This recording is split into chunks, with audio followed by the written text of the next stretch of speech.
Testing, 1, 2, 3.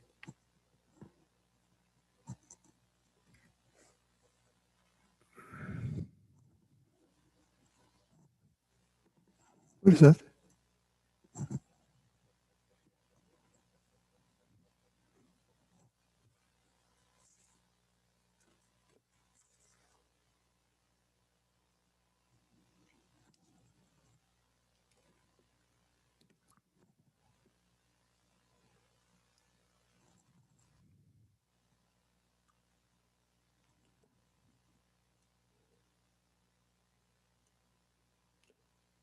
Okay, is everybody here who's going to participate?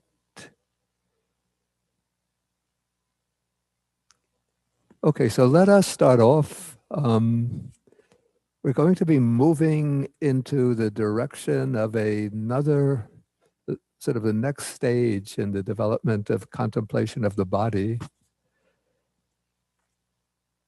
So maybe that rather than take questions now, let us explore or explain the next method, and then we will do a session of that method, and then we could take questions later arising from this explanation. So this is going to be a development out of the last phase of the mindfulness of breathing that we've done. So the last phase of mindfulness of breathing that we did was experiencing the whole body,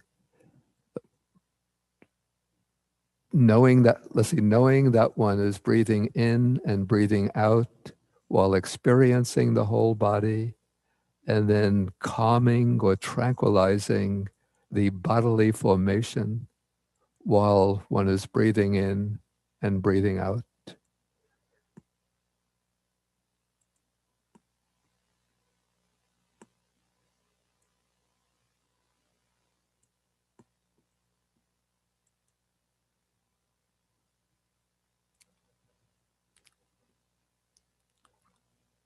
Okay, so now we're going to move into contemplation of the postures.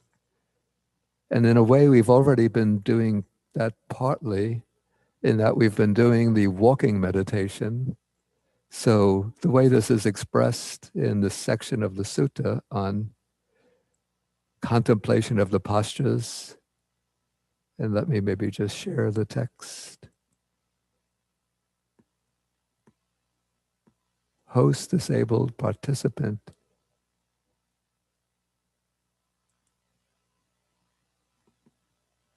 Yeah, I should be a co-host. Oh, I see. I see. Okay, I'm going to have to go out for a moment and then come back in.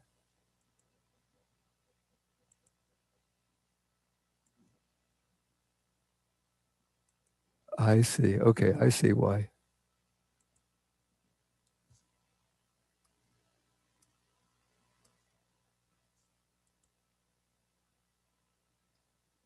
Okay.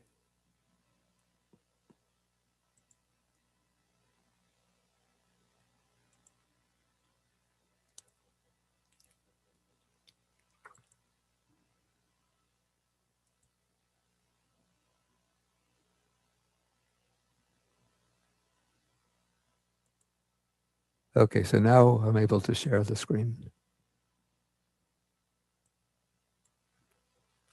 Okay, so this is the section on the 4 postures. And so it's explained that when walking, a bhikkhu, or in this case, the practitioner knows, I am walking. When standing, he knows, I am standing. When sitting, he knows, I am sitting. When lying down, he knows, I am lying down. Or he knows in whatever way the body is positioned. So that's stated very, very simply. And we've already been covering the way this is adapted within the meditative traditions is that knowing that one is walking while one is walking is sort of translated into the mindfulness while doing walking back and forth, the walking meditation. And now we're going to be doing the contemplation of the body in the sitting position. The way it's stated in the text, it said simply that when sitting, one knows I am sitting. And that could be taken as a kind of everyday practice so that whatever position or posture one takes, one simply knows that posture. But this becomes developed into a meditation subject through a kind of systematic way of developing the mindfulness of the body in the sitting position. And when I learned this meditation myself, the teacher told me, he gave me instructions to practice meditation in the sitting posture. Just when you sit, know that you're sitting.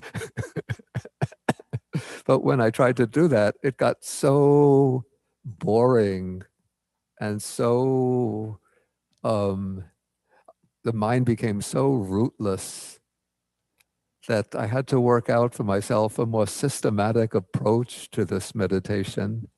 And the systematic approach that I've worked out for myself, that is what I'm going to explain for the sessions we'll be practicing this afternoon. And this is already partly similar to the method of development that I explained in the morning for developing the whole body awareness, for observing the in and out breathing. But in this case, the attention will be directed not towards the in and out breathing, but towards the sitting posture. So let us take our accustomed, congenial sitting position.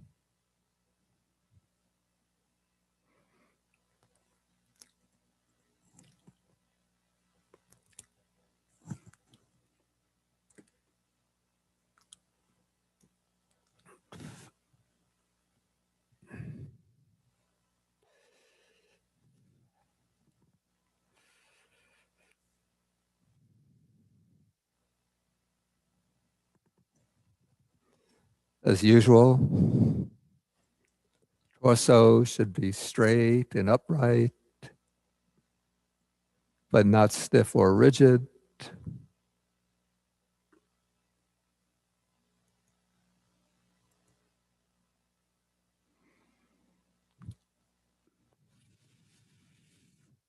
We don't need to share anymore.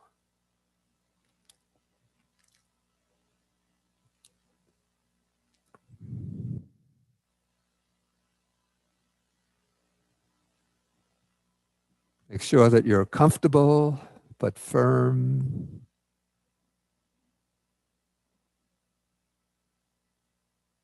Hands can be placed on the lap, right hand over the left, thumbs lightly touching, or the hands can be placed on the knees, nose perpendicular to the navel, mouth closed, eyes closed, chin tucked in slightly.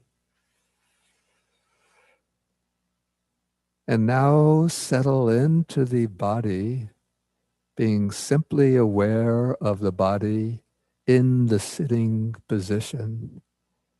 In this case, you use the mental note, sitting, sitting, sitting, and continue to observe the body in the sitting position.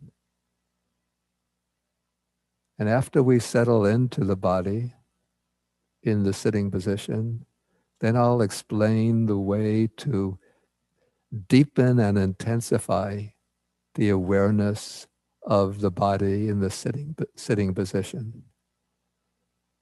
But try to try to acquire that global, totalistic experience of the body sitting in its position, in its posture, in the sitting posture, in the immediate present.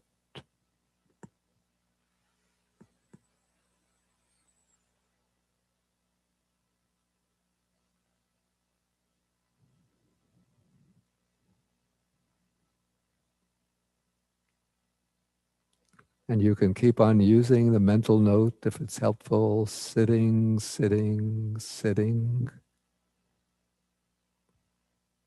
But don't let the mind be obsessed with the mental note.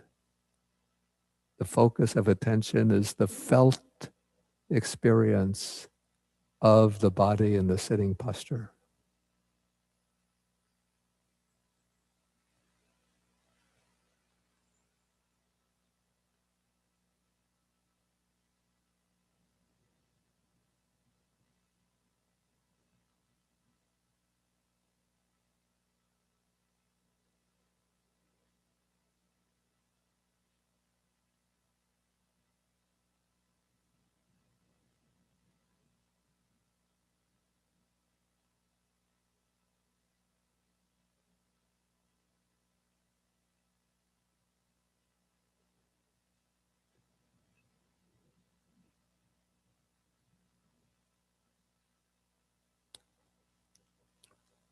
You might be aware of the in and out breathing, but the focus here is not on the in and out breathing, but on what it feels like to be in the sitting position.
And now we're going to intensify and deepen the experience of just sitting through the slow scan of the entire body, similar to what we did in the morning to get the whole body experience when breathing. So start off with the forehead,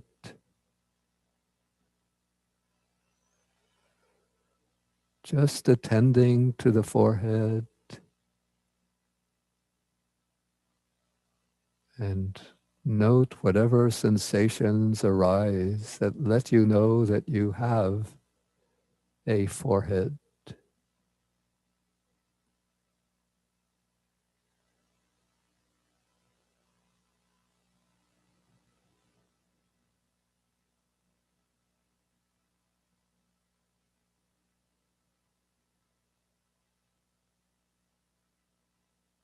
Then go to the face,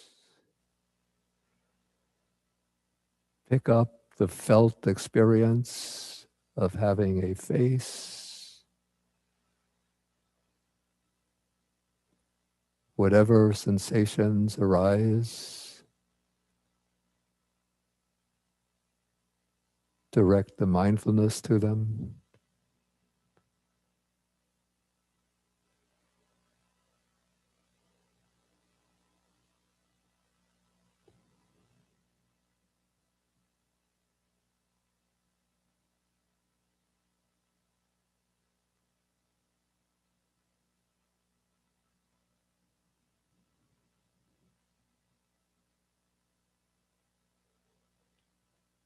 The chin,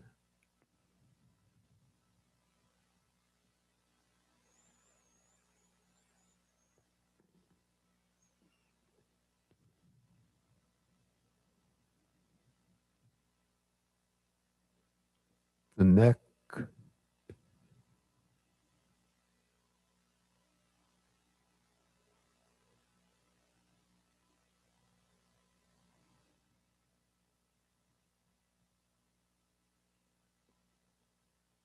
the shoulders, right shoulder and left shoulder,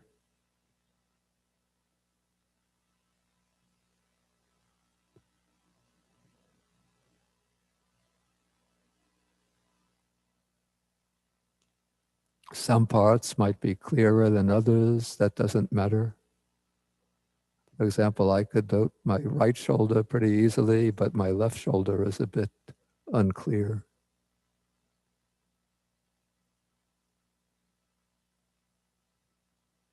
Okay, then down the arms, first the upper arm right, the right upper arm,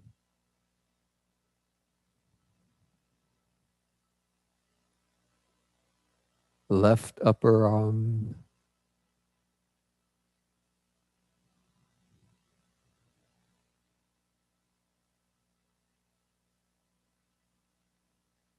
then the lower arm from the elbow down to the hand and fingers,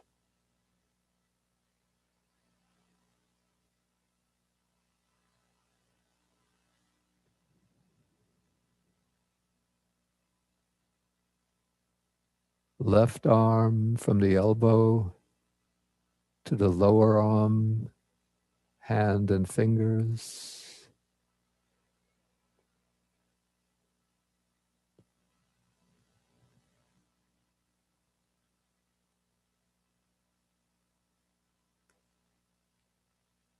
just attend to that region and let the felt experience of it emerge on its own.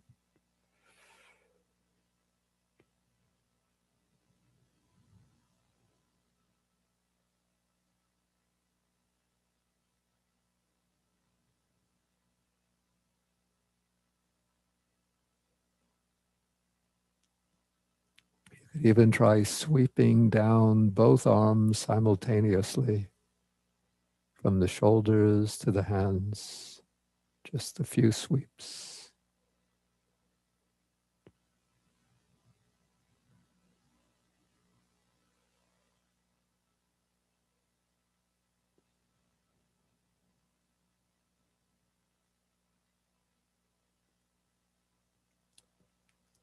Then from the neck, come down to the chest,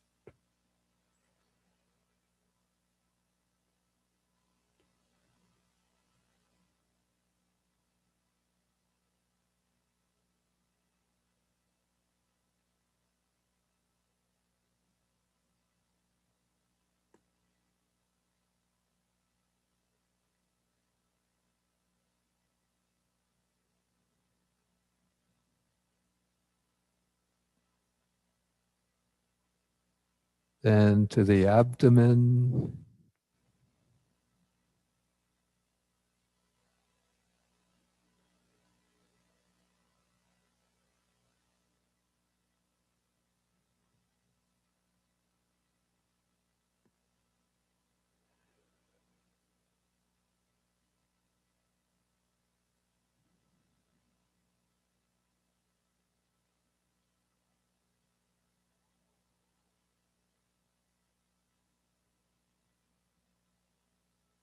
then the pubic region down to the groin,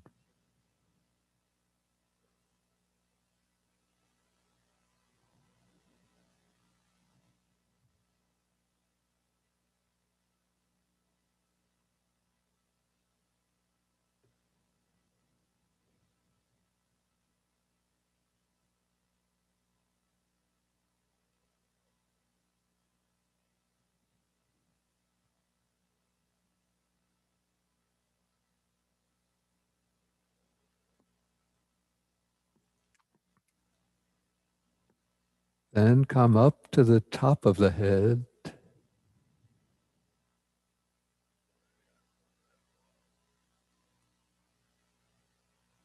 pick up whatever felt sensations you can experience at the top of the head,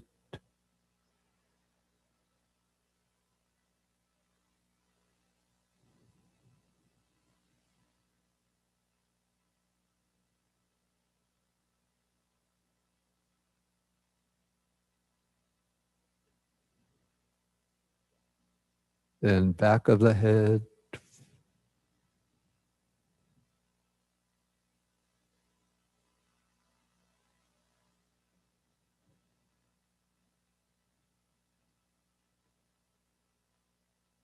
back of the neck,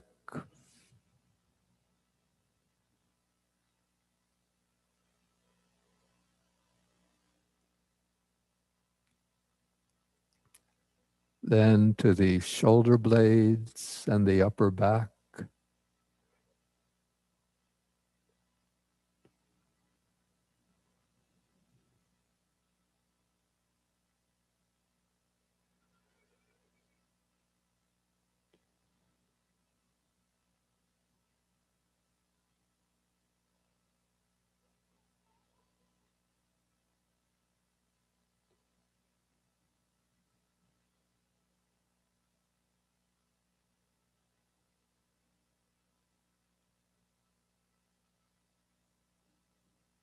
then the lower back,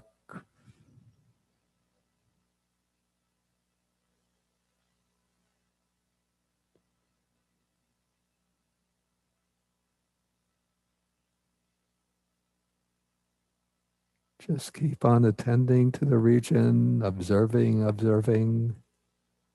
and some sensations will become apparent, even in the most obscure regions of the body.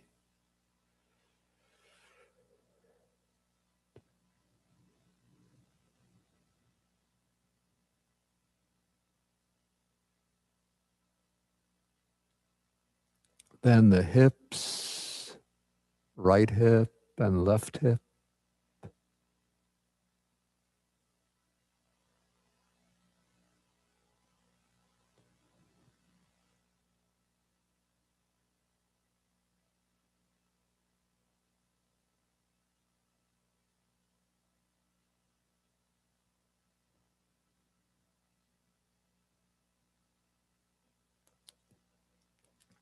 Then the buttocks,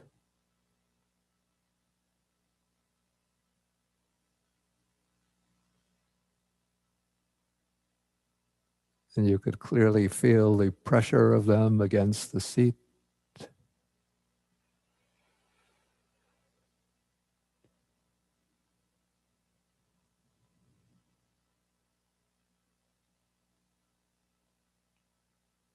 Then we come down the legs, right thigh,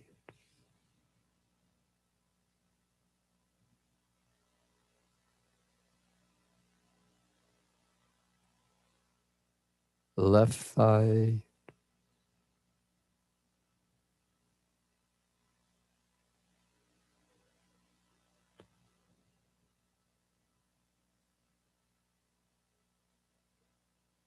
right knee,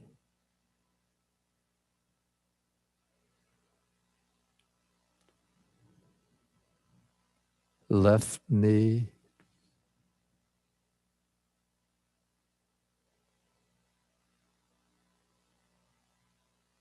then down the lower legs, right lower leg to the foot and the toes.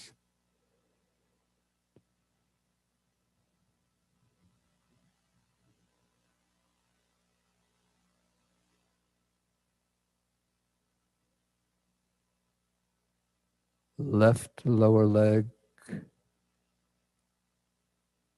including foot and toes.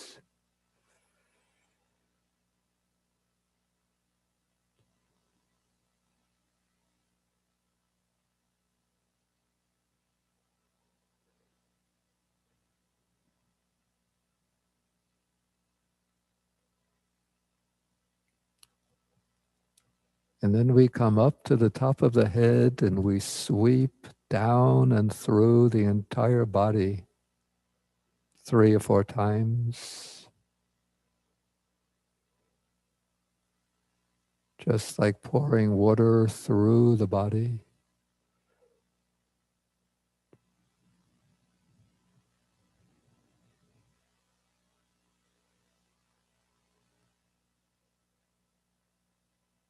Picking up whatever sensations become apparent.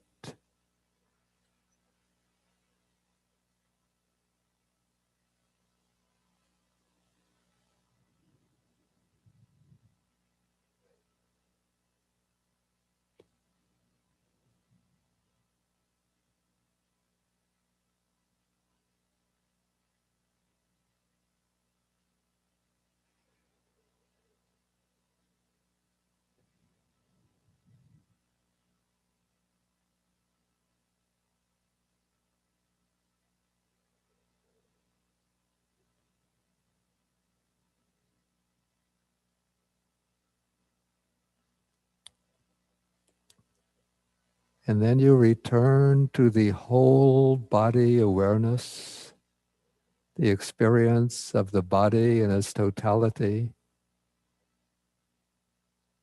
And naturally, you'll feel the expansion and contraction of the body while you're breathing.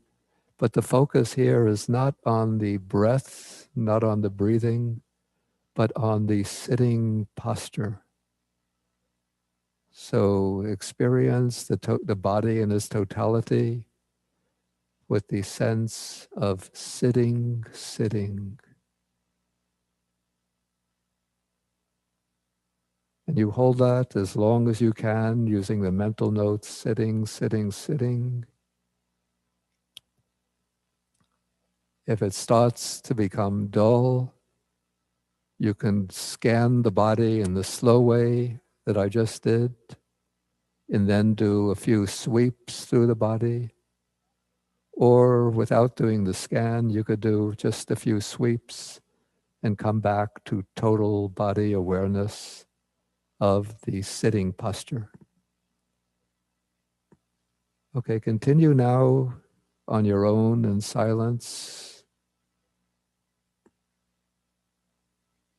about 15 minutes. Again, thoughts will come bubbling up to the surface. Let them come and go, but return again and again to the felt sense of the body, sitting, sitting, sitting.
Now, getting ready to end the session. Take a few deep breaths in and out, out, in, out.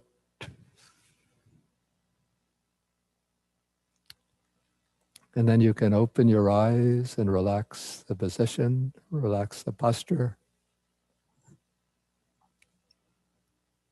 and end in the usual way.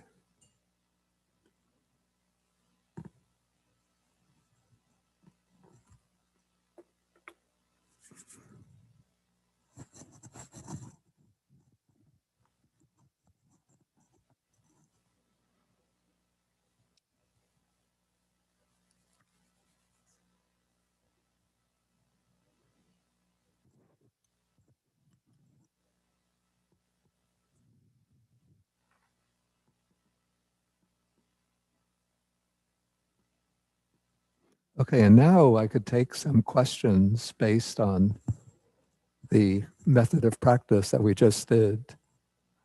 And if you want to ask the questions, the way to do it is, okay, I see already. Yeah, by clicking on the hand symbol.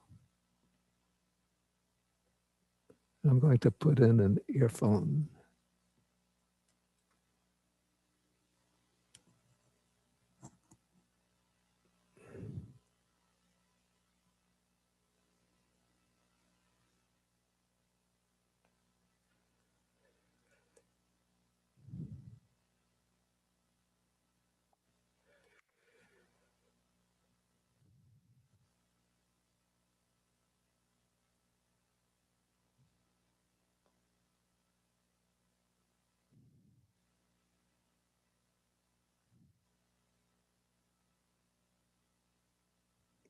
Okay, Shreyas.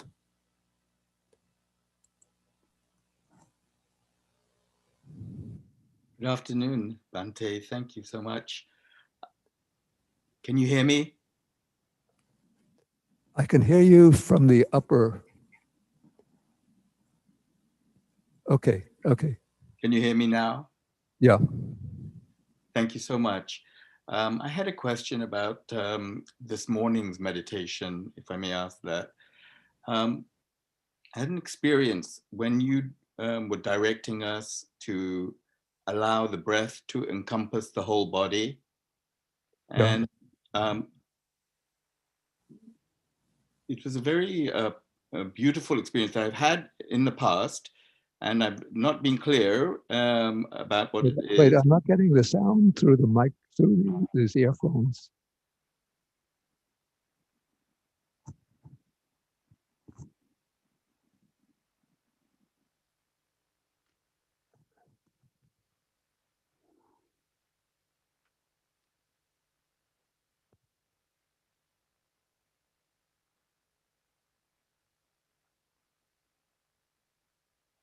You're going to let me know when to speak. Okay, now you can speak. Oh, okay. So I was just saying about this morning's meditation experience. I've had similar experience to what happened this morning, and I just wanted to describe and ask you for your guidance. Yeah, Uh, when you asked for us to expand the breath awareness into encompass the whole body, yeah, after a few minutes of this, the body became extremely light.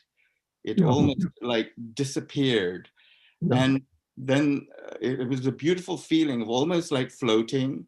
yeah, And the breath felt as if it was like a wisp. yeah. I was aware I was breathing, so I knew I was not sleeping Mm, or in one of the, but it was in that sort of twilight zone that, it's hard to describe, but I was still aware of the breath as a wisp. And the body was just this extreme lightness, and it was extremely pleasant. It was, mhm, I mean, I could have stayed there for hours. mhm. And I have to tell you, I had major back surgery. So I was in a Yeah, semi-reclining position because I can't sit cross-legged for a long yeah. period of time. But so that was the experience. And I've had similar experience in the past. And I just wondered if you could comment and give some guidance on what that is, or whatever. It's just,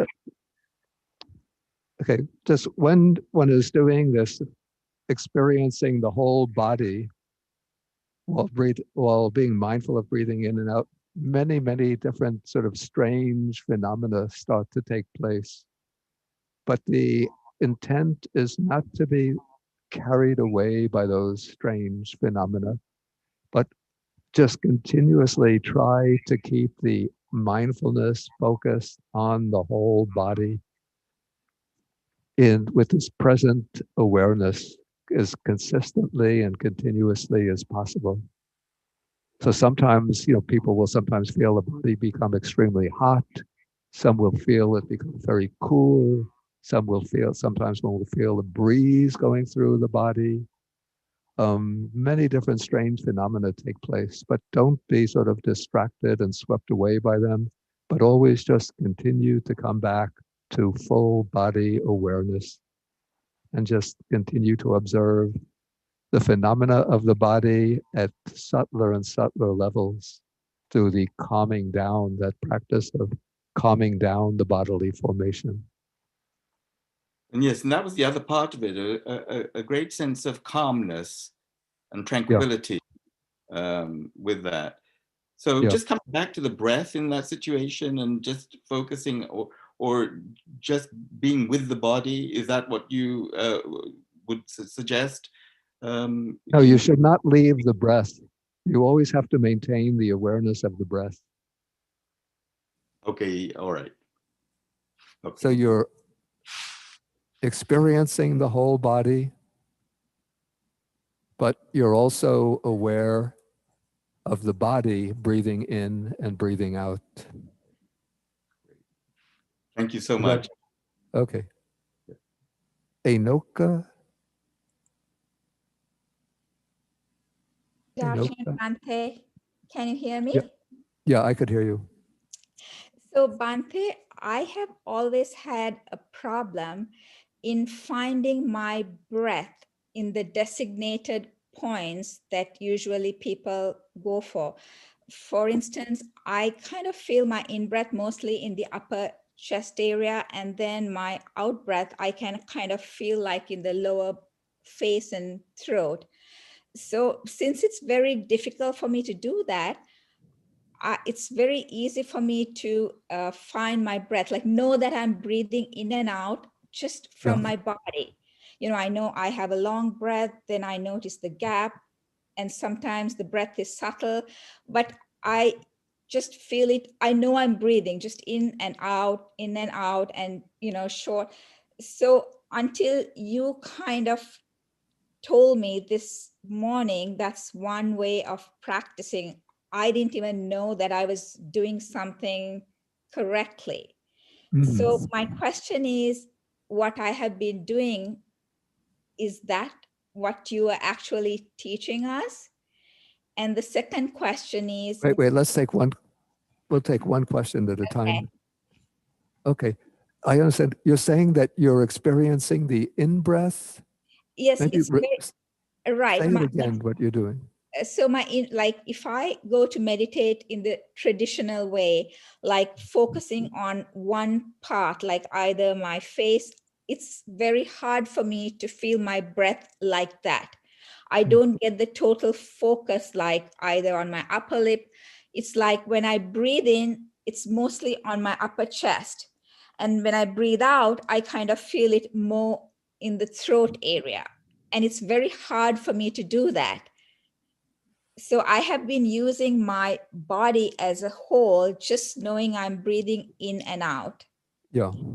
And I never knew that was, since like you told us that is one way of like meditating, just knowing like you're breathing in, breathing out, you feel it in your body.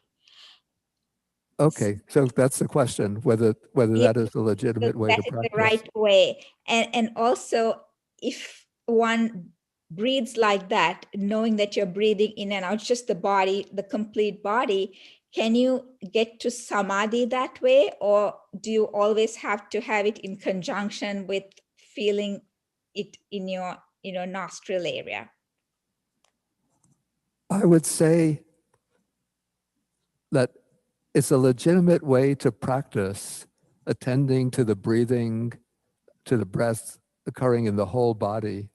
But I think what you probably will be experiencing mostly is the expansion and contraction of the chest when you're breathing in and out. Is that correct? Yes, it's kind of like that. For instance, I know like the breath is coming in and out, but I just don't know exactly, one point to focus. I don't get Yeah. that. And it's been very frustrating for me. Yeah. Okay. Okay. I would say that this is a legitimate way to practice, and it will lead to a kind of samadhi, in that you can be concentrated, fully concentrated on the in and out breathing, but it would not be the kind of attention to the breath that would lead to jhanic samadhi. Okay. In my understanding, to get the jhana samadhi, the preferable way to go about it would be to be focusing on the experience of the breath coming in and out in the area of the nostrils or upper lip, because that's where you get the more focused, intensive concentration. So But if one, I say that it's not absolutely necessary to have jhanic samadhi in order to advance in the practice of the Buddhist path. That if okay, you can get a kind of access concentration, which should be possible through attending to the in and out breathing, whole body in and out breathing, that should be sufficient for then going on to develop insight. And in fact, in the Satipatthana Sutta, one doesn't see particular emphasis on the attainment of the jhanas, but rather moving from mindfulness of the body in various ways to the development of insight. okay, thank you, Bhante. That was actually my question. So I'm glad. Thank you very much. Okay, okay. Okay, then Samantha, unmute. Thank you, Bante. Can you hear me? Yeah. Thank you, Bante. Yeah, that's the clarification that I wanted as well, because I was comparing, from what my understanding was, is the first four stages of the Anapana Sutta the same as this the breathing meditation of the Satipatthana? I'm just trying to see, are they the same thing? Because so in this body, in this meditation, the Satipatthana, we're giving the awareness to the body as opposed to the breath. So would I be sort of not focusing too much on the breath and then just making sure that I'm aware all the sensations of the body in this, the first part of this Satipatthana? Or I mean, they say that the first four stages of the Anapana is also the first tetrad of the Satipatthana. So are they the same, or are they different? Because at some stage, I understand that you lose the sensations of the body, and then you can't feel the body. Would I be correct in saying that, Bhante? I don't think within the Buddhist method for developing anapanasati that one is supposed to lose the sensation of the body. Maybe I've seen some meditation teachers who have, maybe that's a particular approach to the development of jhana, the kind of approach to development of jhana advocated in works like the Visuddhimagga, where the intention is to develop a nimitta, a kind of bright, luminous disk. And then one turns the attention away from the breath to that bright, luminous disk, and then absorbs the mind in that luminous disk. And then that becomes the way to get into the jhana. And then in the jhana, it's said that all awareness of the body ceases. But to me, that seems to be a different stream of practice than what one finds in the oldest sutta texts, where the awareness of the body always remains fundamental. Even when the Buddha explains how the monk goes into the first, second, third, fourth jhana, it says that he inundates or pervades the entire body with that joy and bliss that arise in the jhana. So it seems that there's some awareness of the body even in the jhanas within the sutta way of explaining the jhanas. Okay, thank you, Bhante. And just Yeah, lastly, that's really like a subject for scholarly study. And now there's been quite a lot of scholars are writing and investigating the differences between the model of jhana that one finds in the Suddhimagga and commentaries and the model of jhanas that one finds in the suttas. yeah. So would it be best not to compare the Anapana the stages with this type of breathing in the Satipatthana? Are there two different? No, in the Anapanasati Sutta and the Satipatthana Sutta, the first four stages are the same. Same. Oh, right. Okay, thank you. And then that word internally and externally in the body. Internally, obviously, I suppose it's inside the body, and externally, what would that be? Out? Yeah, actually, I'm not taking up that section. Oh, right. Yeah. Okay, thank you, Bhante. Thank you for your clarification. Thank you. Okay. So, Harini?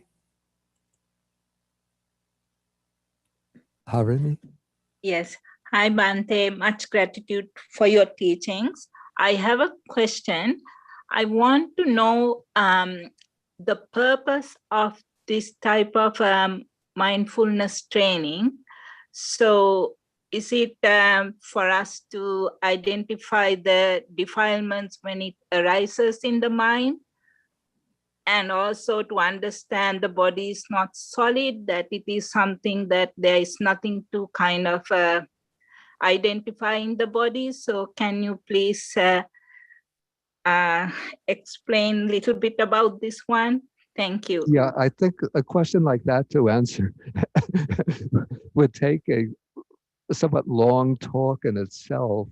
And I'm going to deal with this in somewhat more fully in the talk tomorrow evening's talk, where we get into the purpose of the contemplation of the body. Okay. So please let me postpone, not Yes. answer your question now, but you can tune in to the talk tomorrow, and then I'll deal with some of it. Thank you, Bhante. That's fine. Okay, Wiley?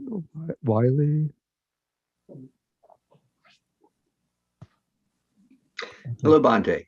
Can you hear me? Yeah. Yeah, I just wanted to bring up Samantha and Shreya's comments. It seems like we're all experiencing something similar with this. One thing I wanted to bring up is I've kind of worked out the same method for viewing, sitting as you have, but kind of independently. But I really like that way that you're presenting it. But about the states being moved into, there's a lightness. There was also mentioned before. There was a lack of pain, really any lack of strong emotion, one way or the other, just really an equanimous feel. And for me, it drops all verbalization. I mean, yeah. But which is starting to sound jhana-like, but there's also still the connection to the breath. There's the connection to the body. And of course, when you speak, I can respond. Any contact is felt, but it becomes a very tenuous connection. And I guess what comes back immediately on reflection is there's a feeling that everything is a distraction and it's okay to let it go. Yeah. And really, I just wanted to keep going with it when we stopped. But okay. But do you have a question? The question is, the verbalization stops.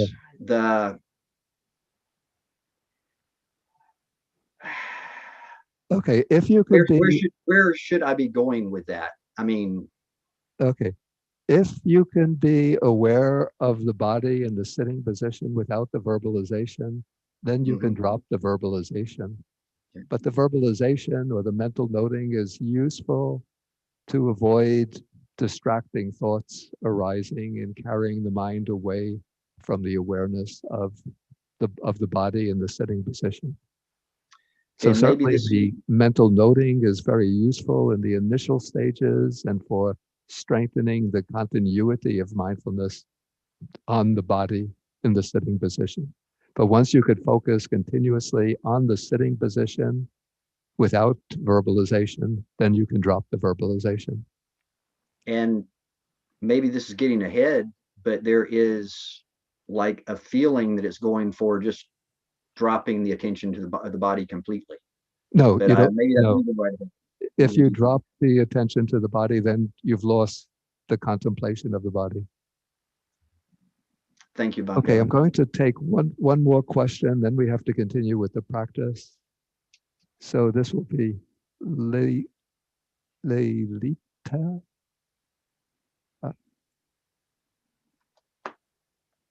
Leliati Bhante.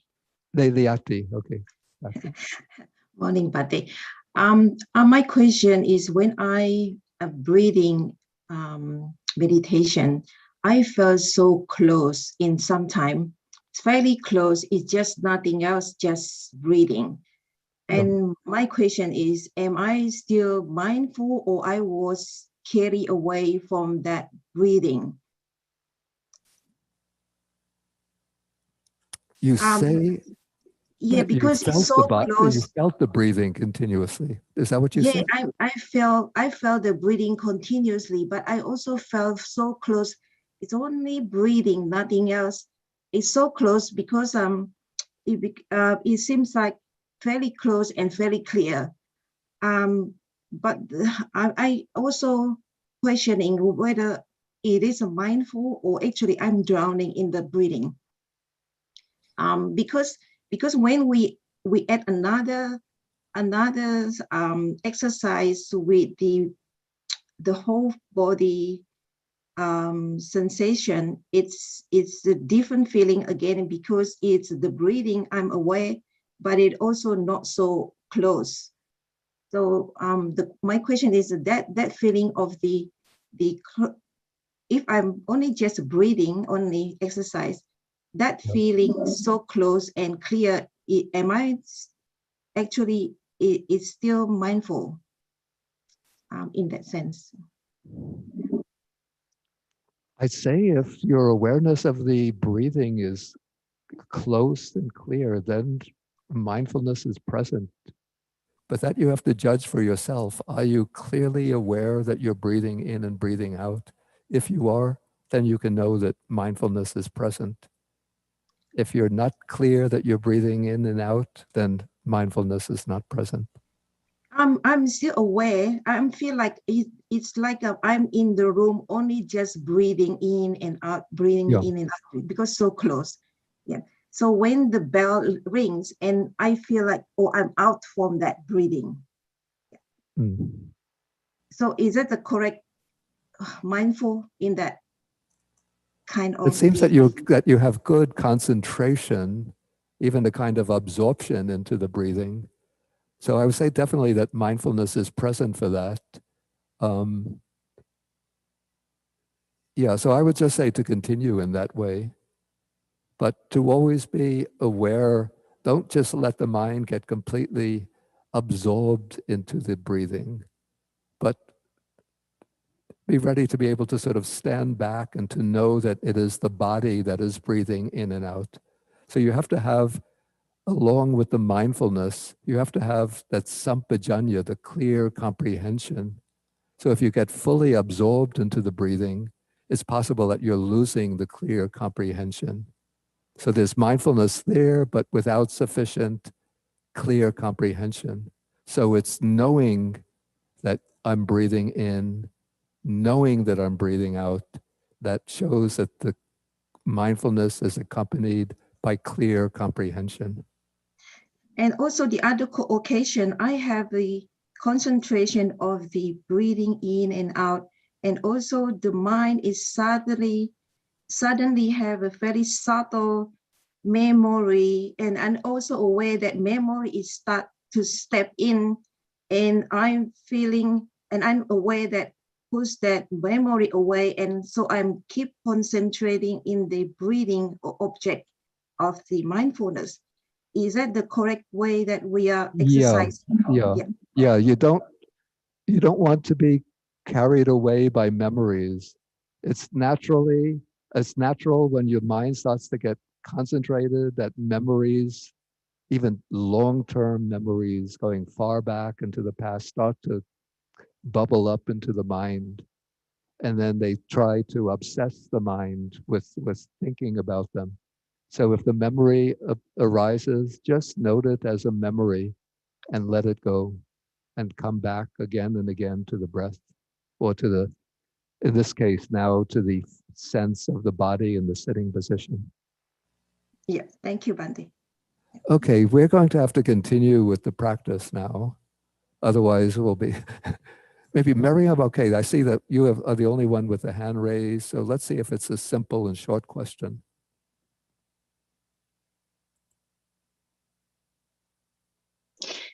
Thank you, Bhante, for taking the question. It is short. I just wanted to see if you have any technique. When we are sitting, it was hard for me not to think about the breath. I see. I see. When trying to do just the sitting, it's Yes. quite, yeah, it's this, that is because of the force of habit from the previous sessions that we were doing. So it's quite natural for the mind now to go to the breath. And don't worry about it. Don't get, concerned and worried and anxious that the mind is going to the breath. Just be aware that I'm observing the breath while in the sitting position, and then use the mental note to turn to the sitting posture itself. So if you keep on noting sitting, sitting, sitting, and just let the breathing, of course, the breathing is going to carry on. You're not going to stop breathing, but let it carry on its own. But use the mental note to focus in on the sitting, and then pick up the distinct felt experience of the sitting, which is different from that of the expansion and contraction that signifies the in and out breathing. Okay, thank you. It takes a little time and persistence to break away from the breath and get into the sitting position. Yes, this was the first time I was doing the sitting. So focus on the felt sitting position and recite the verbal sitting, sitting, sitting thing. Yeah, you use the mental note as a way to Mental note. focus in on the sitting position. Thank you, Bhante. Yeah. Okay, so with this, we will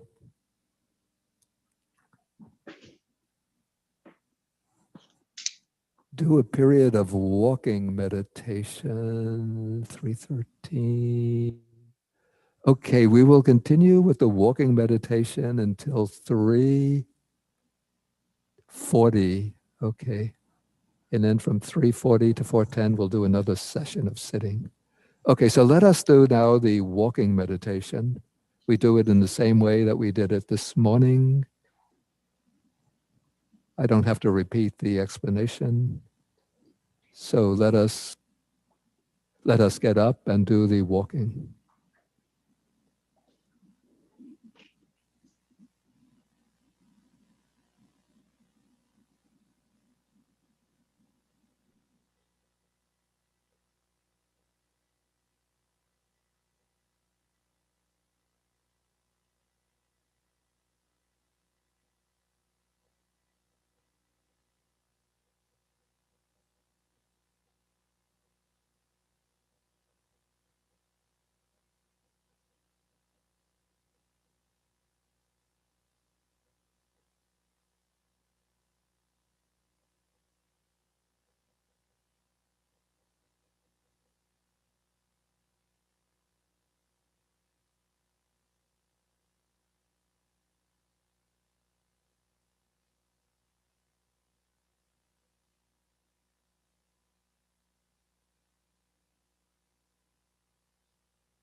Testing 1, 2, 3.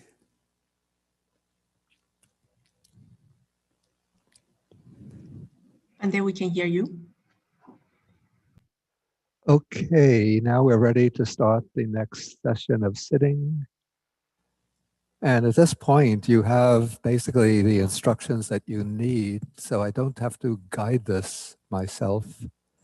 So we're going to be doing the meditation of when sitting, one knows one is sitting. And so one could start off, maybe good to start off with a few rounds of just mindful in and out breathing, a few cycles, then come to the sitting position and just be aware of sitting, sitting, sitting. And then to intensify, if you want to intensify the experience of sitting, you can slowly scan the parts of the body the way I did in the previous session.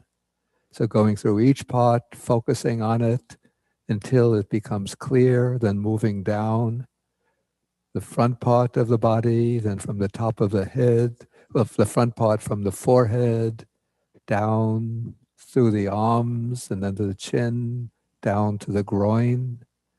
Then to get the back, you come up to the top of the head, then down, back of the head, back of the neck, the shoulder blades, upper back, lower back, hips, buttocks, and legs. So you do that slowly, and then you can use a few quick sweeps through the body. So you play with this according to your own temperament, your own aptitude and skills. But always be sure that you are mindful of the body, contemplating the body. Don't lose track of the body. Thoughts naturally will arise, let them come, let them go. If the mind becomes drowsy, then you can either splash some cold water over the face or use a cold ice pack, or you can use the contact points that I spoke about yesterday and this morning, the touch points. And if the mind becomes restless, then you can just turn and focus on the mind itself to observe the flow of thoughts till they quiet down. Okay, so we will continue now. We'll do this about a half an hour until, let's see, until 4:15.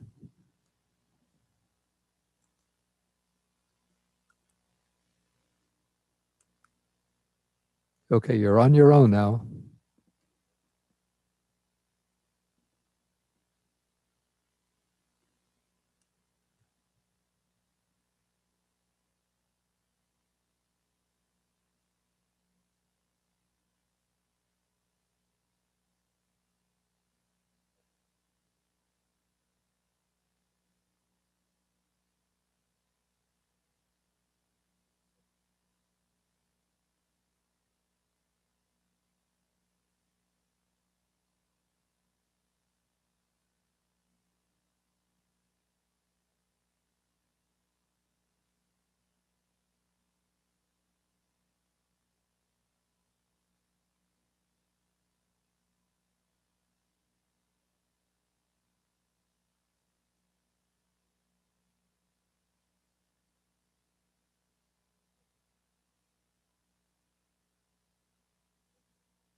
Okay, you can take a few deep breaths in and out.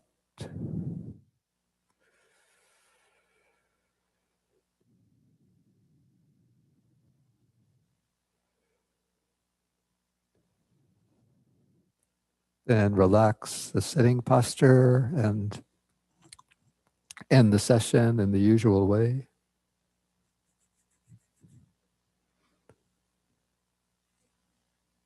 And now we'll take a 20-minute break until 4:35. Then we can come back at 4:35 for a short Dhamma talk, and we could take some more questions that might arise. Okay, so please be sure to be in your seat by 4:35.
Testing 1, 2, 3. Okay, we're good to go.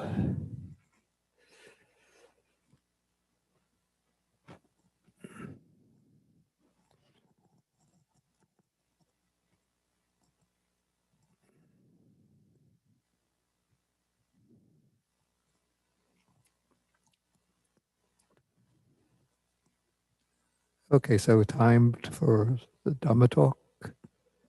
Namo tassa bhagavato arahato samma sambuddhassa.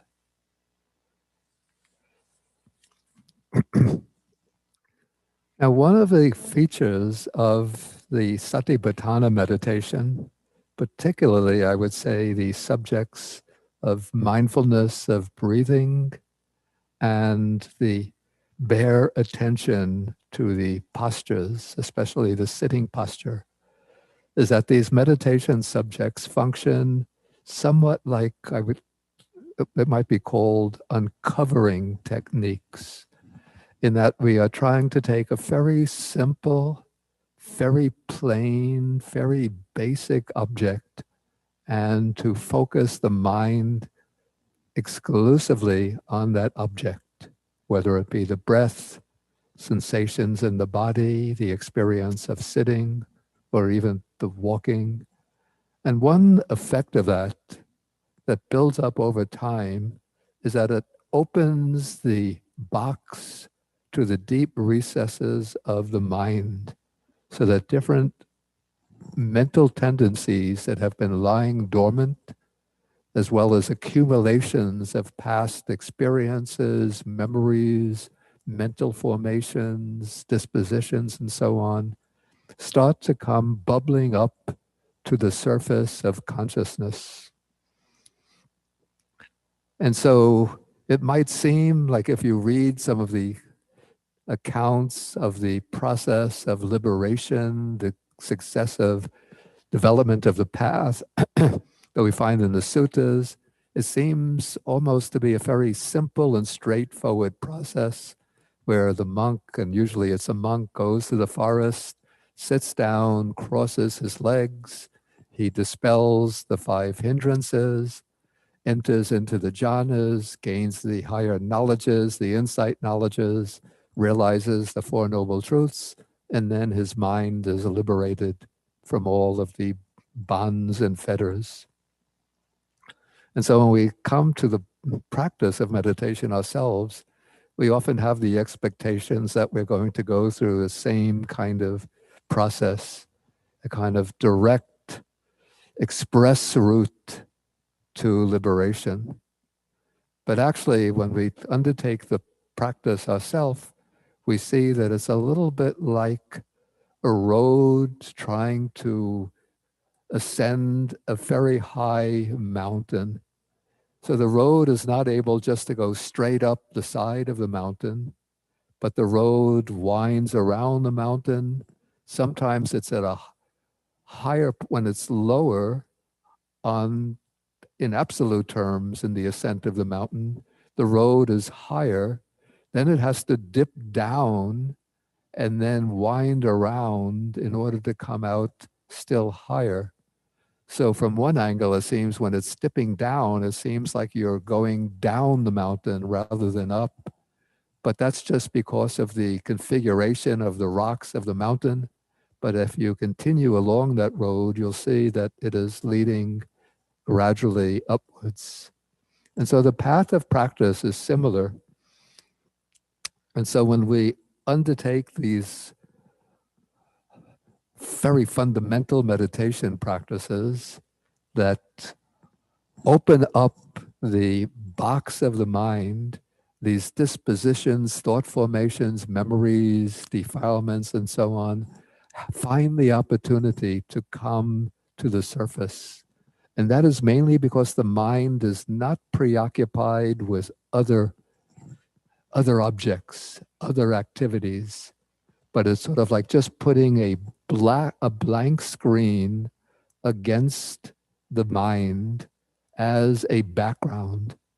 And so in our day-to-day life, thoughts like this, emotions like this, dispositions like this come to the surface, but because we're usually absorbed and engaged in our everyday activities, we don't recognize them.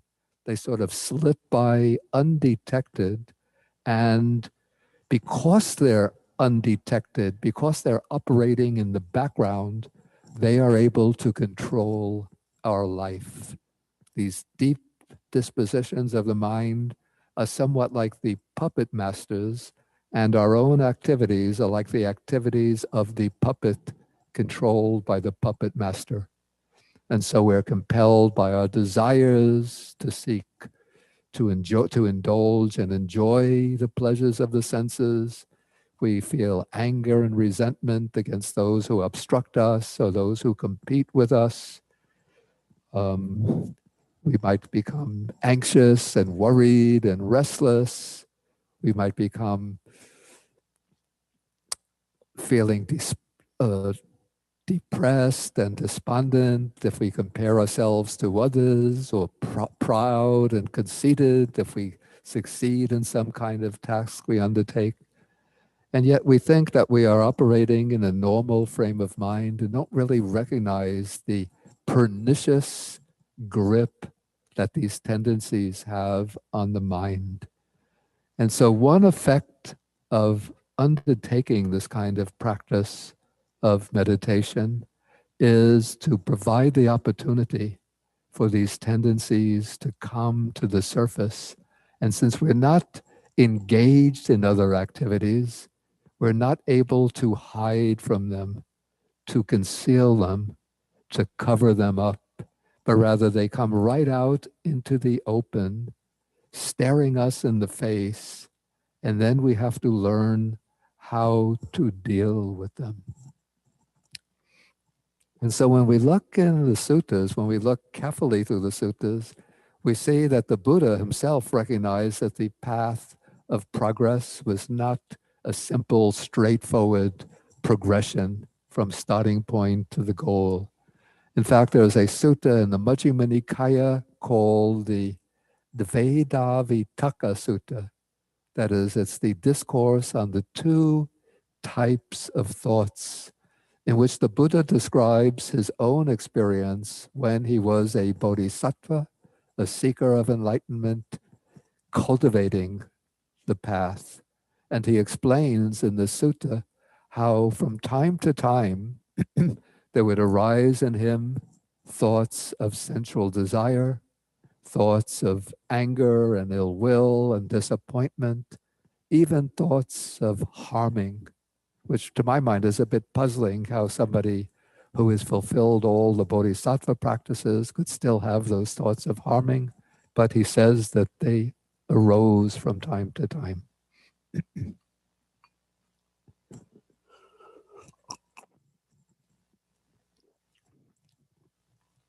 And so from that sutta, we could see that even in the case that the Buddha himself had to deal with these thought formations, these habits of thought, these emotional afflictions, and the thoughts that result from them, and had to learn to overcome them, to learn the methods for overcoming them.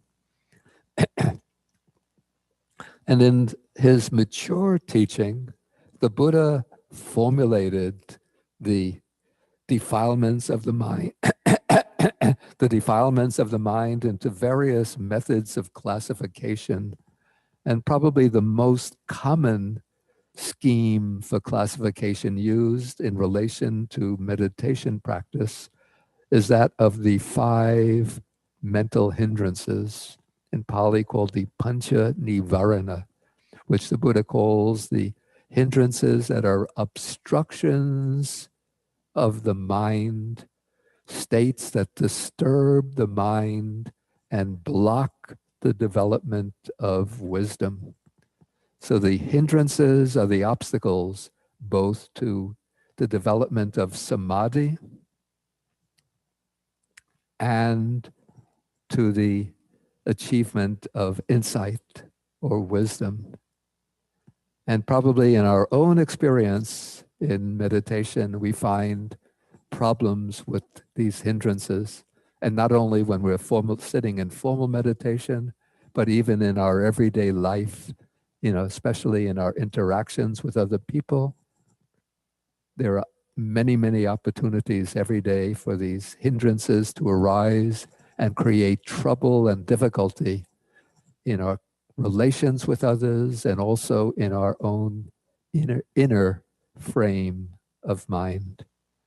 So what are these 5 hindrances that the Buddha speaks of?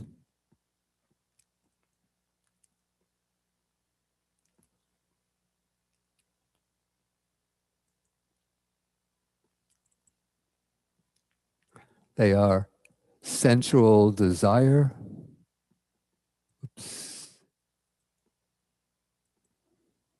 sensual desire, ill will,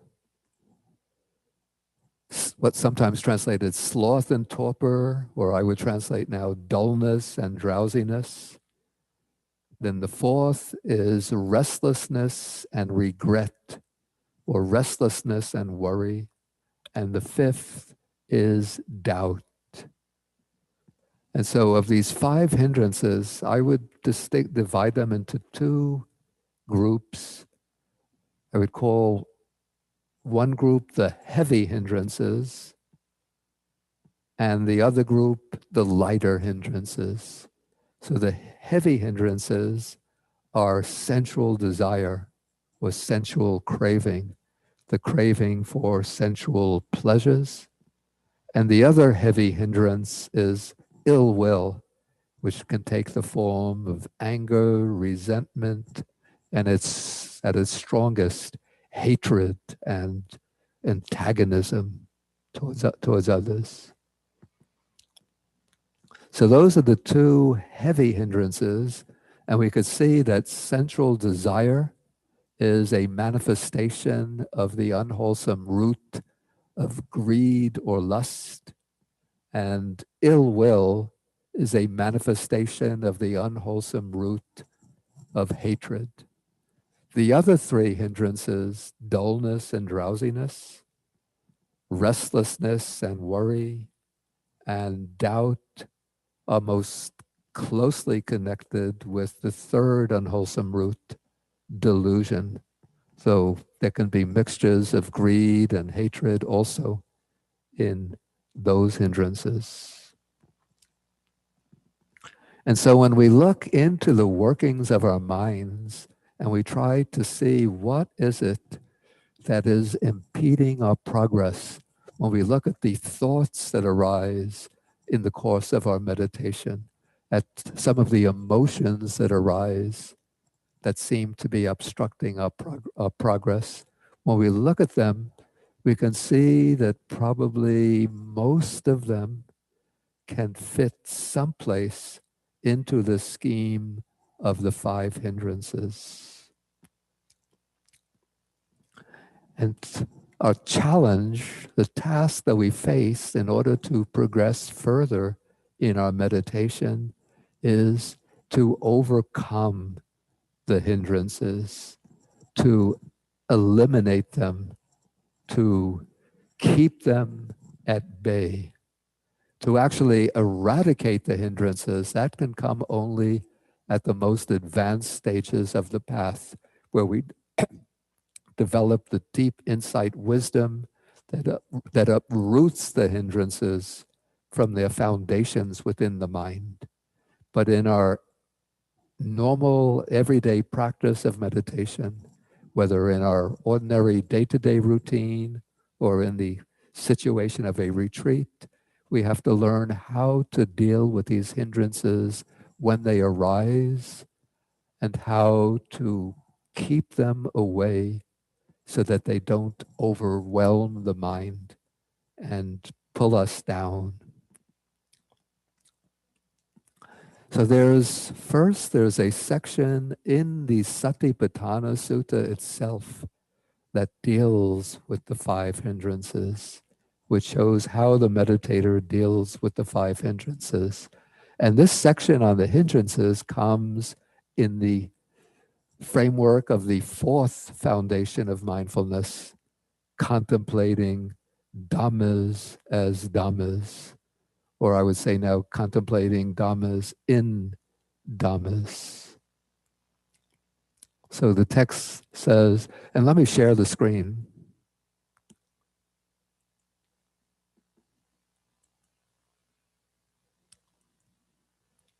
And then I want to spotlight or pin and then enlarge.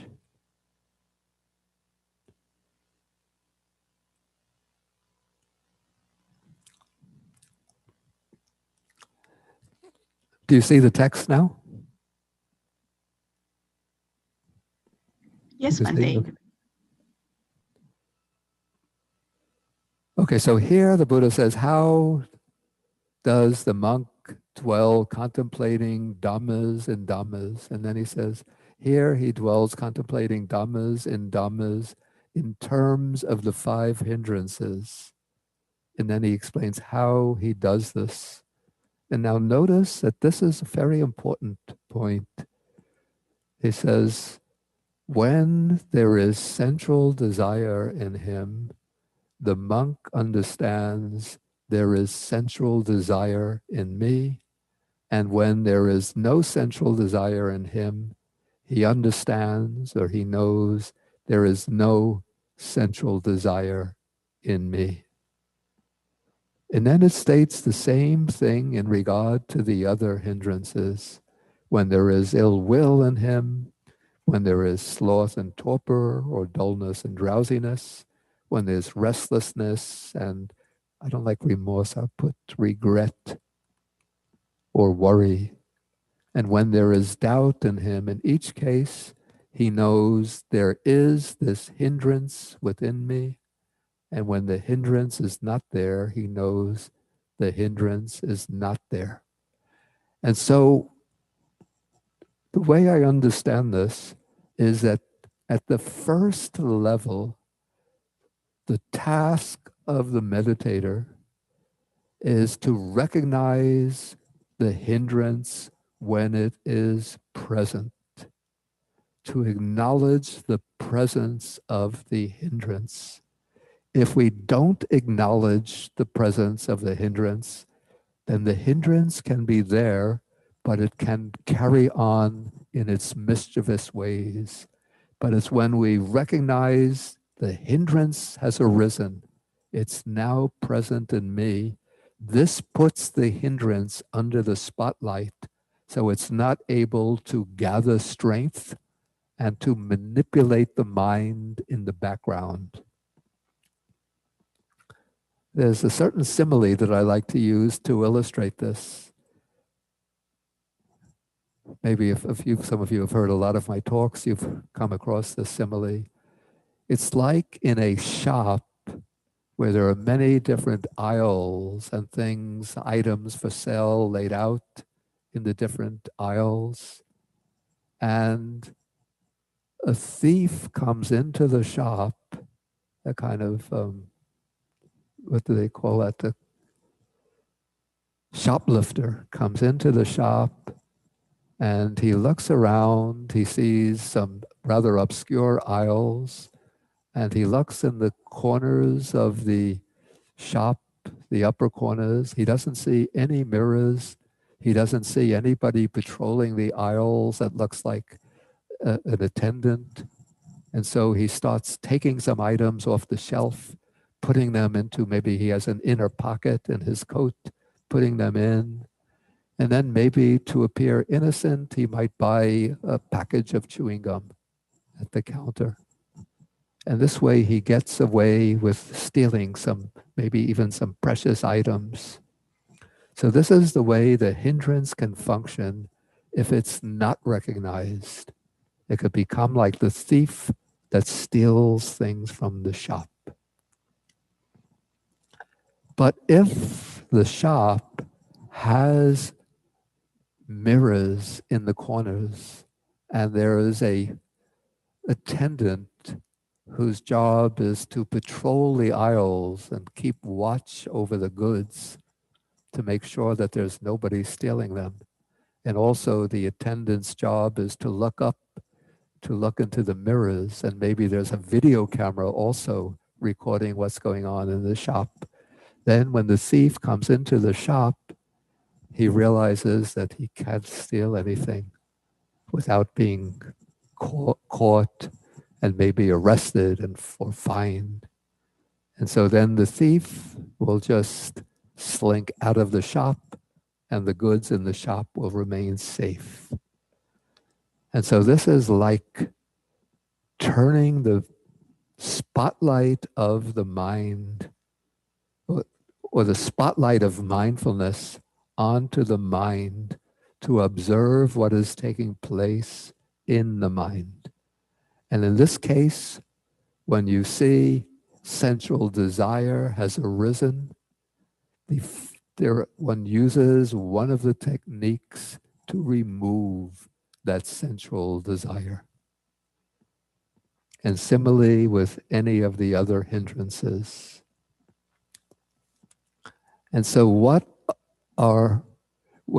then to know how to eliminate the sensual desire and the other hindrances, here the remaining part of this passage becomes relevant. Here the text says that the meditator understands how there comes to be the arising of the unarisen sensual desire, how there comes to be the abandoning of the arisen sensual desire, and how there comes to be in the future no further arising of the abandoned sensual desire. And that same template applies to the other hindrances. So one has to know how the hindrance arises and how the hindrance can be removed. And there are specific techniques for removing each of the hindrances, but in my personal experience, the first line of defense against the hindrance is simply to acknowledge it, to recognize it, to designate it, to label it. And when you label it, that creates in the mind a kind of counteractive measure, so that one can then, once one recognizes it and labels the hindrance, then one could just use a little burst of effort, of right effort, of energy to drop that particular thought connected with the hindrance. So for example, I might be sitting, meditating on the breath, mindful breathing in, mindful breathing out, breathing in, breathing out. Okay, then maybe as I'm doing that, it seems from out of nowhere, the image of a beautiful model or beautiful actress will appear before the mind. Okay, if I'm not mindful, then I might think, I don't even know who are the beautiful actresses these days. Still back in the days of Marilyn Monroe and Brigitte Bardot. One is dead and the other is now maybe in her 80s. Okay, but there's this beautiful actress. Okay, if I'm not mindful, then I start dwelling, how lovely her eyes are. Oh, she has such a beautiful smile. Oh, she was fantastic in this movie. And then before long, the sensual desire is growing stronger and stronger. So the sensuality comes in this case, with a very subtle way, just with a mental image, no thoughts about it, no strong sensual lust has arisen, but just an image. But lying behind that image that pops into the mind is the hindrance of sensual desire. So when I see that the image has popped into the mind, then I realize that has come about through the hindrance of sensual desire.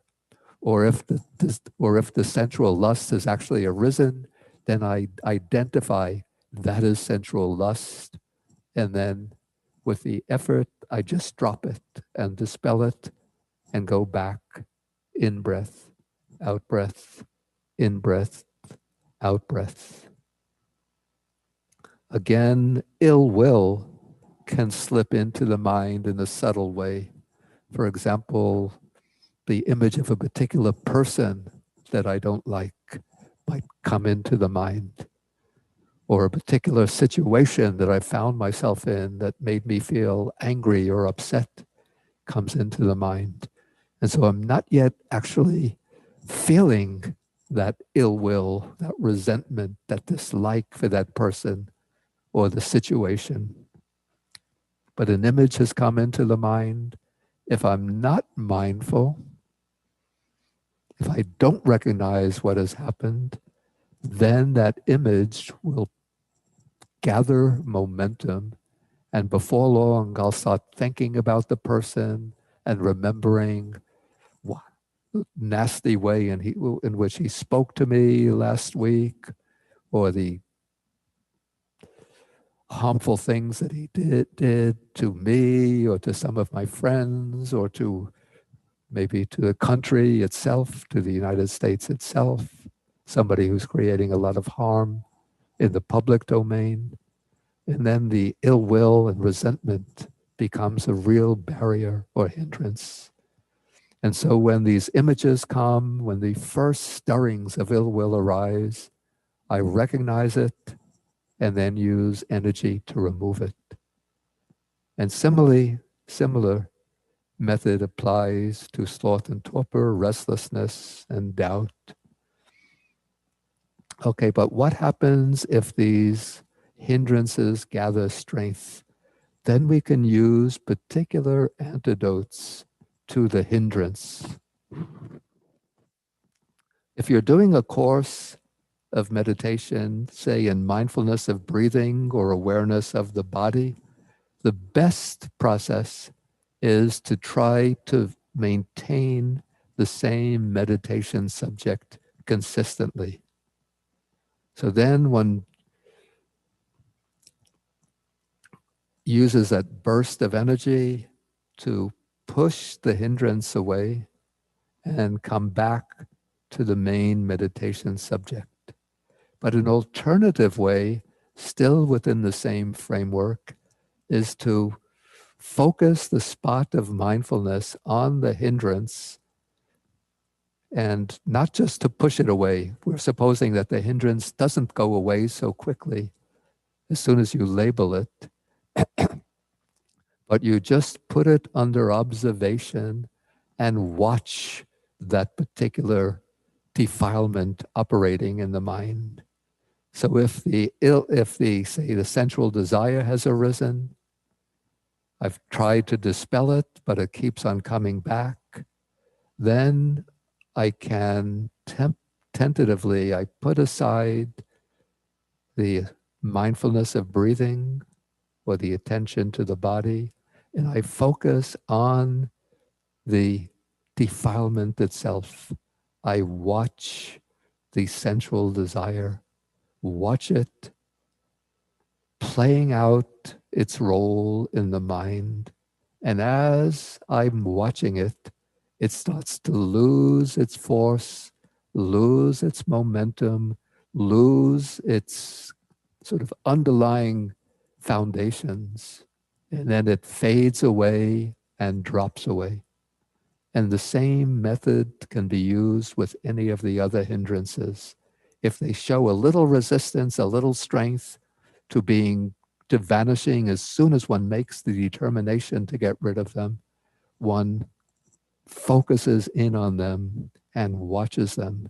And the act of watching them sort of saps their energy so that they lose their force, they wither away, and then they vanish. And when they vanish, then one can return to the primary object, the breath or the awareness of the body.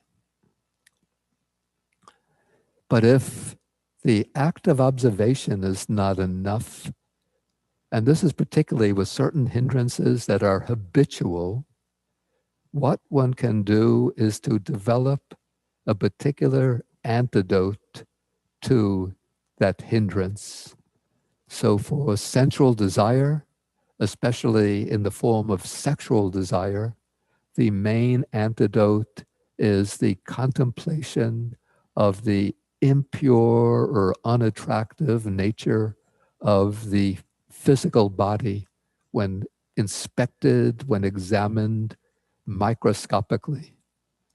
And that is the practice that we will be doing tomorrow morning, the meditation on the 32 parts of the body, seeing how the parts of the body, when looked at individually, are not especially beautiful and attractive, but rather are a bit repulsive. And so when we put them all together into a total body, the body also appears to be unattractive. So that is the direct antidote to sensual desire, the direct antidote to ill will or hatred or resentment is metta or loving kindness. And that is the meditation subject that we regularly practice together on Wednesday evenings. And so if you haven't learned that meditation subject by joining our Wednesday group, you can join it on this coming Wednesday. So with the development of loving kindness, we start spreading towards other people in widening circles the wish, may they be well, may they be happy, may they be safe, and strengthening that wish to the point where when we turn to those people that we dislike, that we resent, even that we hate, instead the hatred falls away and we could feel genuine, loving concern for their well-being and happiness. So those are the methods for dealing with the two strong hindrances, sensual desire and ill will. Then for the lighter hindrances, for sloth and torpor or dullness and drowsiness, what I found to be a useful method, if it persists, is to break the meditation seat, not to break the bench that I'm sitting on, but to break the sitting posture and to go to get some cold water and rub it over the face. And if this is becoming a persistent problem, keeping a basin with ice water, cold water near me. But I don't have that problem very much. But if you do, it could be a useful method. And the other method that I've recently found to be useful for getting rid of dullness and drowsiness is focusing or running through the contact points. This isn't mentioned in the canonical texts, but some meditation teacher taught it to me and I found it to be quite useful. So you find certain points where you can feel the body touching either the seat or parts of the body touching other parts. And then you run quickly in a cycle through those contact points, 5 points, 7 points, 9 points, whatever. Like what I've mentioned this morning, you go through the touch point of the buttock, right buttock, left buttock against the seat, then right knee, right arm, left arm, hands touching, body, sitting up, then through again, another cycle, and then maybe 3 or 4 cycles, going through them quickly, and that may succeed in dispelling dullness and drowsiness. Okay, for restlessness and regret or restlessness and worry, the method or the subject that's recommended in the text is in fact mindfulness of breathing. But what sometimes happens is that when you're practicing mindfulness of breathing, the thoughts, the restless and worried thoughts still come up anyway. So what can you do if the antidote recommended for restless thoughts is itself being undermined and overwhelmed by the restless thoughts? In that case, the method I've found most helpful is to turn the beam of attention to the mind itself and watch the restless thoughts arising in succession, one after another.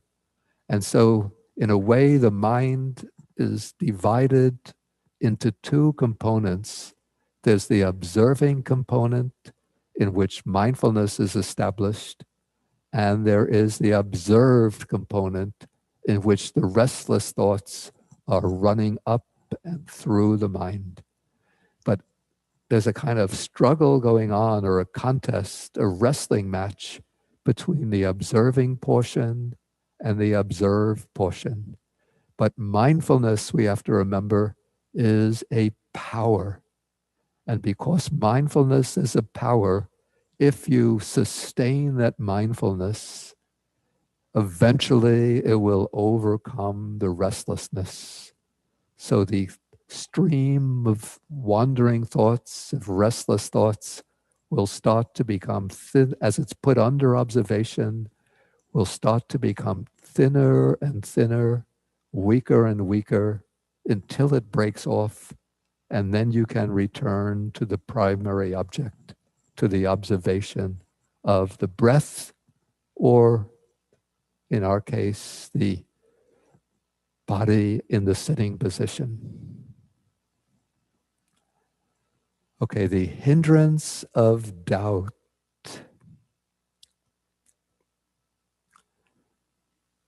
Okay, this is a kind of hindrance that in its fullness can't be successfully dealt with in the meditation situation itself. And so the way that I suggest dealing with doubt, when doubts arise within the meditation, then treat them as variants or modalities of restlessness. And so when doubts arise, then you just watch the doubting mind and recognize doubting, doubting, doubting, and keep the doubting mind under observation with the realization that while you are sitting in the meditation session, you're not going to resolve the doubts during the session. So it's futile to go on entertaining the doubts, but rather you make the determination, when I leave the meditative setting, then I'm going to make the effort to resolve the doubts. Either if you're knowledgeable about the text, you can go to the text to find out where those particular questions are dealt with, or if you have a reliable teacher to turn to, then you can turn to the teacher to resolve those doubts. And if it's a meditation retreat with a teacher conducting interviews or Q&A sessions, then you can ask the questions in the Q&A session. Okay, so those are just a few of the methods of dealing with the 5 hindrances. And if you want to get a lot of information on the 5 hindrances, I want to recommend a little booklet that you can find on the internet. You could search for it in Google. It's by my own teacher in Sri Lanka, the German monk Nyanaponika Thera. I'm typing so you can see the spelling of the name. And it's called The 5 Mental Hindrances and Their Conquest. So you search for that on Google, and it will take you to a website, several websites that host that booklet, and then you can study it and learn from the texts themselves how to deal with the 5 hindrances. Okay, with this, we're going to bring the discourse to an end, and now I will remember that it's time for the recitation section. So I will turn this over to Bhante Mangala, and he can lead the chanting.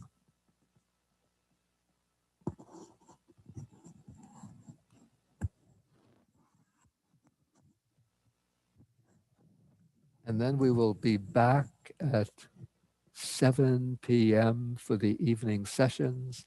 And remember, during the break period, try to maintain the mindfulness and clear comprehension as continuously and consistently as possible in your little day-to-day activities.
All right. Can everyone hear me? Yes, Bante. Okay, thank you. Okay, so we'll do our evening service right now. So as always, we can put our hands up at our heart and Anjali as a sign of respect for the Buddha, the Dhamma, and the Sangha. And we'll begin with Namo Tassa 3 times. Namo Tassa Bhagavato Arahato Samma Sambuddhassa. Namo Tassa Bhagavato Arahato Samma Sambuddhassa. Namo Tassa Bhagavato Arahato Samma Sambuddhassa. Homage to the Buddha. Iti piso bhagava arahang samma sambuddho vija charana sampanno sugato lokavido anuttaro puresa dhamma sarati satta deva manusanang buddho bhagavati. Namo tassa samma sambuddhassa. Ye cha buddha tita cha ye cha buddha anagata. Pachupanna cha ye buddha aham vandami sabada. Nati me saranang anyang Buddho me saranang varam. Etena sacha vajena hotu me jaya mangalam.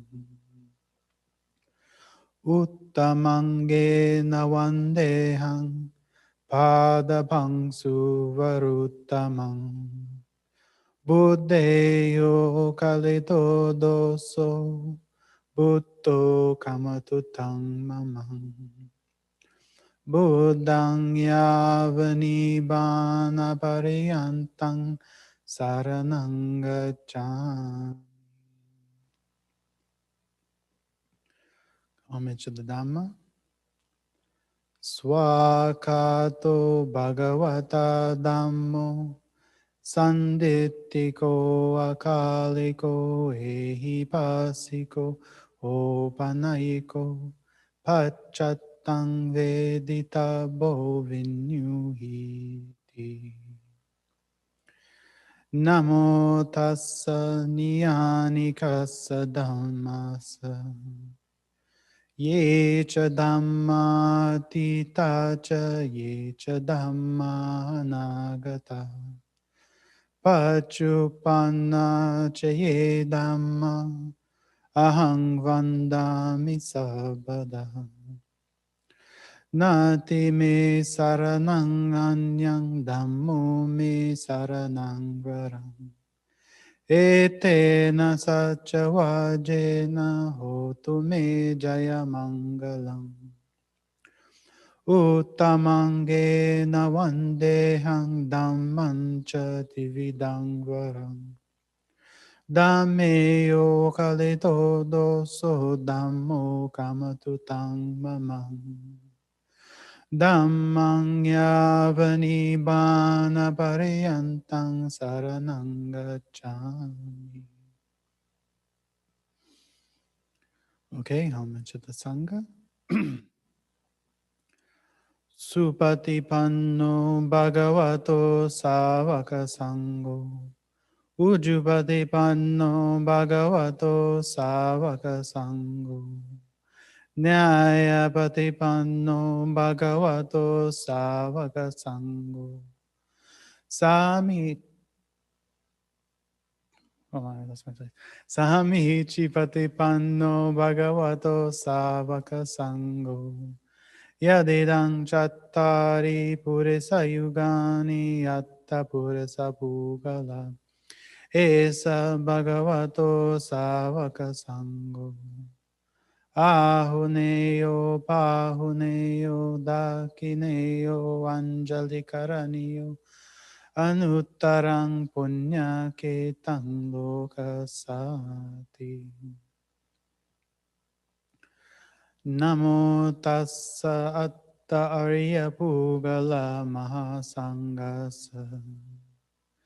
Ye cha sangha tita cha ye cha sangha anagata.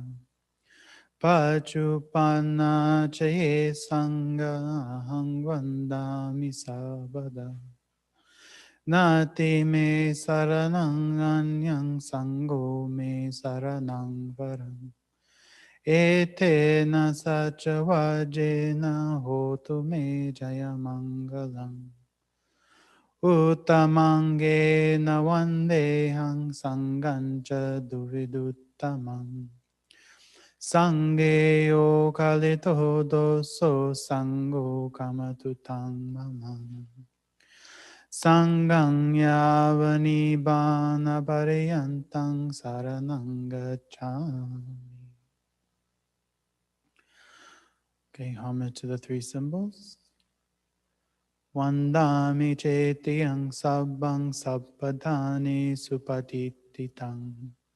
Saririka dhatu mahabodhing buddharupang sakalang sadang. Imaya dhamma nudhamma patipattiya buddhang pujimi. Imaya dhamma nudhamma patipattiya dhammang pujimi. Imaya dhamma nudhamma patipattiya sanghang pujimi. Okay, so we'll turn to the Metta Sutta, Karaniya Metta Sutta.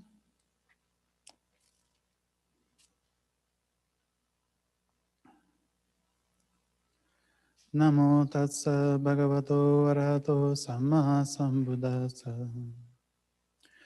Karaniya attakusalena yantang santang padang abhisamecha.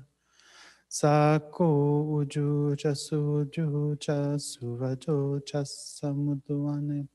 muduvanati mani.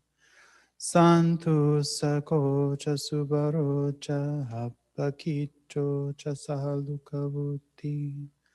Sandindriyo cha nipako cha hapagabbo kulesu anugiddu. Nacha kudang samachare kinchi yena vinyu pare upavadevum. Sukino wa kemino hontu sabe sata bhavantu sukitata. Ye ki yang ketipana bhuttati tasava taravana vasesa.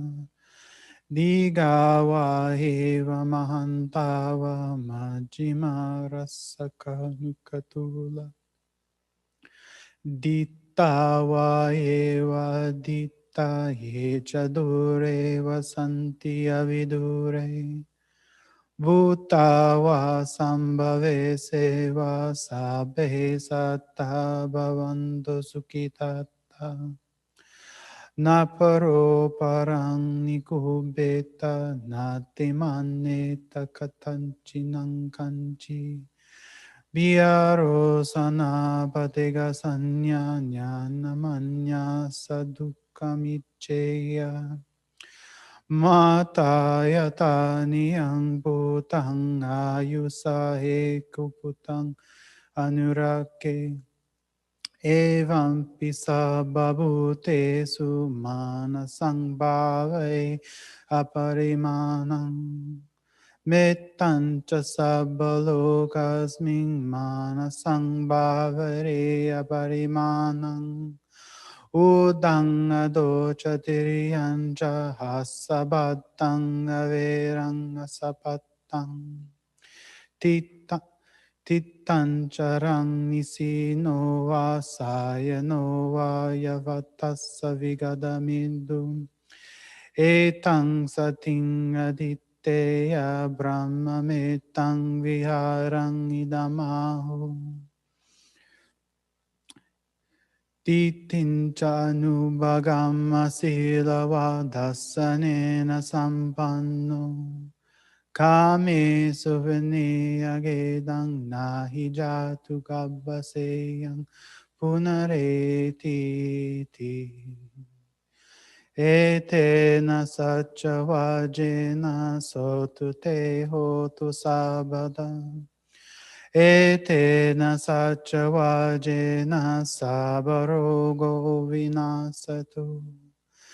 Etena sacha vajena hotu te jaya mangalam. Okay, blessing verses. Sabityo vivajantu sabarogo vinasatu. Mate bhavantantarayo sukhi diga yoko bhava. Bhavatu sabba mangalang rakantu sabba devatam. Sabba buddha nubhavena sada soti bhavantu te. Bhavatu sabba mangalang rakantu sabba devatam. Sabba dhamma nubhavena sada soti bhavantu te. Bhavatu sabba mangalang rakantu sabba devata. Sabba sangha nubhavena sada soti bhavantu te. Vision of merits. Akasata chabumata devanaga mahitika. Punyantang anamoditva chiram rakantu sasanam. Akasata chabumata devanaga mahitika. Punyantang namoditva chiram rakantu desanam. Akasata chabumata devanaga mahitika. Punyantang namoditva chiram rakantu mamparam. Okay, the aspiration. Imena punya kamena mame bala samagamo. Satang samagamo hoto yavani bana bhattiya. Idang me punyang asakavaya hang hotu. Sabbaduka pamuchatu. Sadhu, sadhu, sadhu. Okay, so we'll get back together again at 7 p.m. and let's bow to the Buddha 3 times.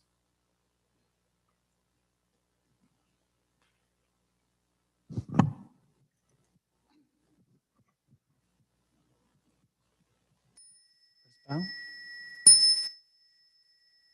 second bow, and third bow. Thank you, Bante.